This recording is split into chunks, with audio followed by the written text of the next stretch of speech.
அன்பு நெஞ்சங்களே, அனைவருக்கும் வணக்கம். நான் டாக்டர் IPK. இந்திய மருத்துவ ஆராய்ச்சி கவுன்சில் அதன் கிளை அமைப்பான தேசிய ஊட்டச்சத்து நிறுவனத்துடன் இணைந்து இந்திய மக்களுக்கான 17 முக்கியமான உணவு வழிகாட்டுதலின் தொகுப்பை வெளியிட்டுள்ளது. அதன்படி டீ மற்றும் காஃபி குடிக்கும் பழக்கம் அளவாக இருக்க வேண்டும் என்று அறிவுறுத்தப்பட்டுள்ளது. அது என்ன ஏது அப்படின்னு சொல்லி கொஞ்சம் விரிவாக பார்ப்போம்.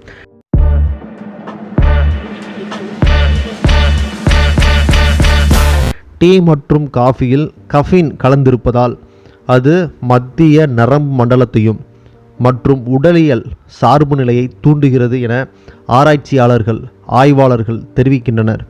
எனினும் டீ காஃபியை முற்றிலுமாக தவிர்க்குமாறு அதில் குறிப்பிடப்படவில்லை. அவற்றில் கஃபீன் கலந்திருப்பதால் எச்சரிக்கையுடன் இருக்குமாறு அறிவுறுத்தப்பட்டுள்ளது. ஒரு 150 மில்லி காய்ச்சிய காஃபியில் 80 முதல் 120 மில்லிகிராம் கஃபீன் உள்ளது. இன்ஸ்டன்ட் காஃபியில் 50 முதல் 65 மில்லிகிராம் மற்றும் தேநீரில் 30 முதல் 65 மில்லிகிராம் கஃபீன் உள்ளது.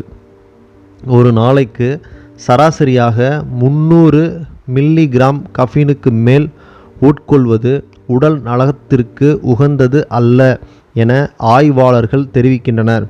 அதேபோல உணவு உட்கொள்வதற்கு 1 மணி நேரத்திற்கு முன்னும் அதற்கு பின்னும் டீ மற்றும் காஃபி அருந்துவதை முற்றிலும் தவிர்க்குமாறு அவர்கள் கேட்டுக்கொண்டுள்ளனர்.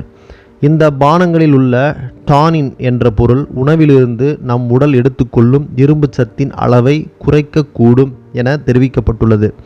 அதே நேரம் பால் கலக்காத தேநீர் குடிப்பது இரத்த ஓட்டத்தை மேம்படுத்தி கரோனரி தமனி நோய் மற்றும் வயிற்று புற்றுநோய் அபாயத்தை கட்டுப்படுத்துவதாக இந்த அறிக்கையில் குறிப்பிடப்பட்டுள்ளது.